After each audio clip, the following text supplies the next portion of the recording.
Okay, Highway 395, Lavoie-Fennekom Highway.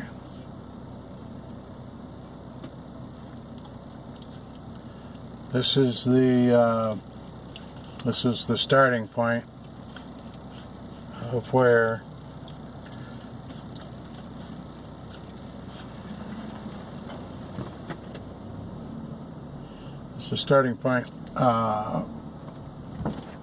where Fennekom made his first stop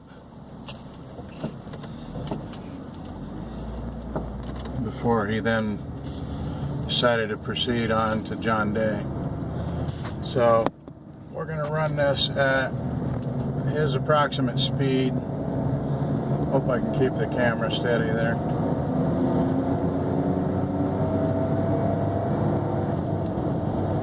And we're at 27:35 is our starting time. Time to run, and we're going to try to see if we can't perform a stop. Okay, we're doing 70 miles an hour right now. I'm going to bring it up a little bit. It's pretty easy to negotiate this. Of course, I'm not in a Dodge 3/4 ton truck, but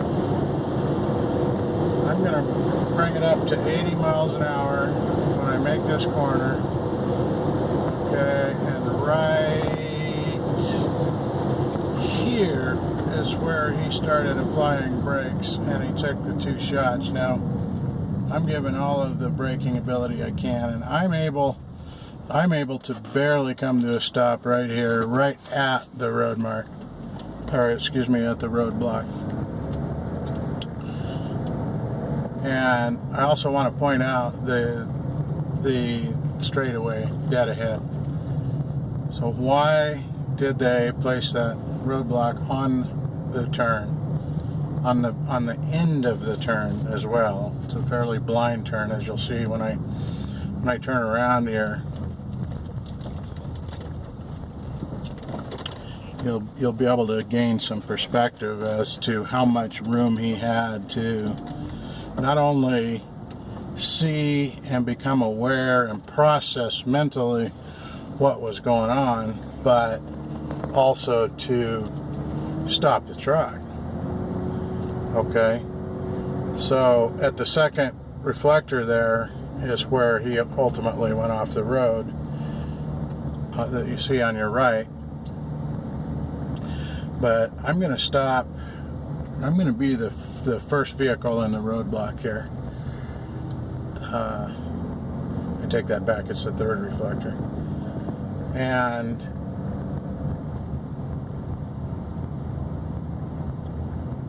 I want you to imagine, okay,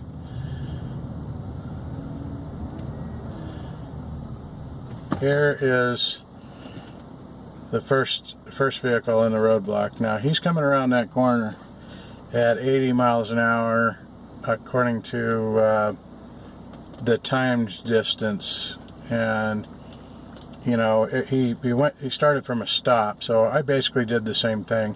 I'm going to run through it again and double check the time on it this time, but according to the calculations, the distance that he traveled, which is 1.5 miles, and the amount of time it took him to do it, that brings him up to a speed of about 80 miles an hour when he approached that turn. And you can see that that's just not enough time to see it, process it, consider it, and get the vehicle under control to a controlled stop. You know, and keep in mind, he took three shots as he rounded that corner, right just where that Jeep was when you first saw the Jeep come around the corner. They fired at him 3 times. All 3 of them hit his truck. And so add that into the equation, and you can imagine what it must have been like. And for those of you who say, oh, he had plenty of time to stop, and the state police that said he had 864 feet, baloney.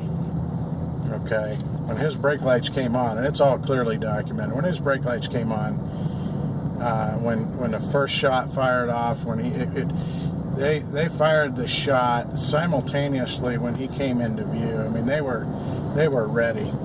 So they fired that shot, and just as he came around the corner, came into view. And that was at and this is according to the Deschutes County Sheriff, that was at 325 feet. Okay, so my calculations were 374 feet is where he made visibility with the road, or actually where the roadblock became visible to him, based on the measurements I took, and I stood in the in the center of the road, and I ran a wheel over it, a measuring wheel off. It was 374 feet from where he would have first recognized the roadblock to the time that he had to stop. And you run all of the analytics on a 3/4 ton Dodge truck at that speed. It's just not enough time. Now I'm in a BMW sport utility. It's much lighter, much less cargo. He had 1, 2, 3, 4. There were 4 people in the truck. So add 1,000 pounds just in cargo, and then plus his truck was another couple thousand pounds heavier than this one. Okay, so we've got 3325. I'm gonna start this right now. I'm gonna do a fairly spirited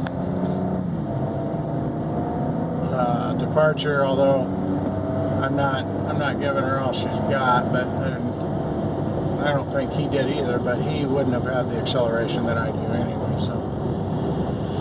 So we're running through it one more time. 70 miles an hour right now. Kind of trying to keep the camera up on the dash here. Ah, shit. Okay, that didn't exactly work that time, but nonetheless, it's still there. Okay, 75. Okay, we're at 80 miles an hour right now, and holding. Okay, and notice the signs. There's the Joaquin Road Horse Camp sign right there. Right between those signs, right now, he applies the brakes. His brake lights come on, and I'm stopping hard, and I made it. I was able to stop right at. Might have kissed it, but I think I could have stopped. But no, that's me knowing it's there. Me in a hauling 3,000 pounds less weight than he was, and me not being shot at from in front, and being followed from behind, being chased from behind after being shot at from the vehicle behind. All that makes an enormous difference. So no way, no how. And you can see, the skid marks aren't still there, of course, but there was about a 30-foot skid mark between the turn and where the roadblock was. So here is where the shooter was positioned, right here. And he took his first shot just past that Joaquin Miller sign. Took his first shot when LaVoy's truck was just past that.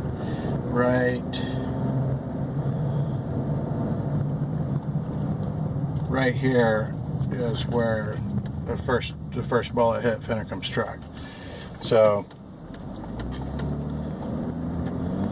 and then right about here is where he would have come into view and been able to recognize that there was a roadblock there. Now right here, I'm going to turn around right here.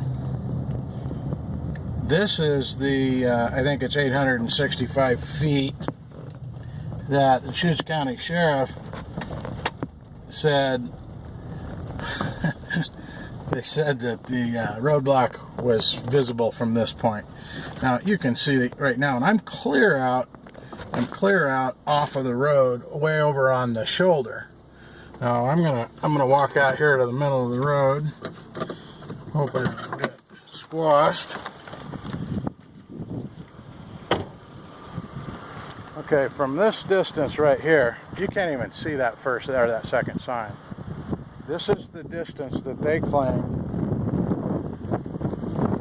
that he had visibility. So they said he had 864 or 65 feet to stop once the roadblock came into view. Now, why in the world would you place a roadblock at the far end of that corner down there? Right now, where I'm standing, and I'm standing clear, as you can see, I'm standing clear off of the highway, about 30 feet. So that gives me a lot more perspective. And from standing right here, I believe I could barely see, if the roadblock was in place, I might be able to see the far right side of the truck that was in the oncoming lane. But that's from clear over here, which he, of course, wasn't. Once again, he was right here. And this is where the Deschutes County Sheriff's spokesperson said that he was at first able to see the roadblock, which is hogwash, absolute hogwash. It's the most ridiculous thing I've ever heard. That first Joaquin Miller sign right there, that's facing us, I'll zip up on it a little bit. That is, and I'll have to check my documents, I measured all that out. I believe that's 500 and, it's about 600 feet, 580, something like that, to the roadblock. Okay, and my contention is that's the point where if you're in the center of the road, I'll walk up there. If you're in the center of the road, that's the point where you can first distinguish that there's a truck in the road up there. So if you can distinguish that last reflector on the right side down there,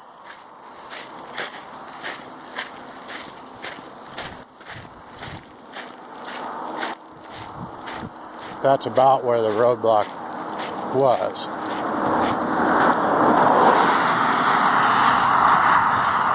Okay, let's use that van as a reference. Okay, right there is where the roadblock was set up. So from where I'm standing, you could see it, but once again, from here, you can't. Okay, so we're in the middle of the road right where he was at. He was actually more over here. And I bet you can't tell I'm wearing flip-flops. So he come up to right here.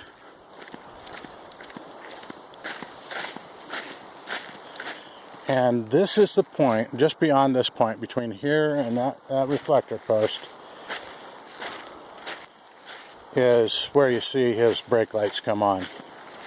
So he takes his first shot still ahead of me here. He was up over by that horse camp sign when the first shot rang out. But his brake lights come on right about here.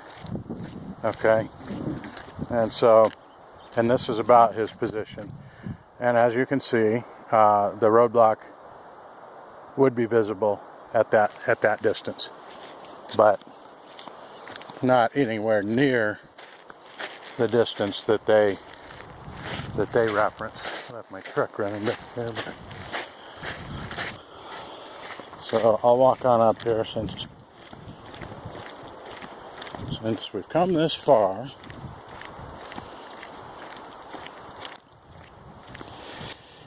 Okay, I can start to see the paint in the road right now, and that's giving me. Okay, so the furthest most reflector post on the left side of the road And you can see the flags right there. Okay, so that's the point where he went off the road, and that's the point also where he BLM truck.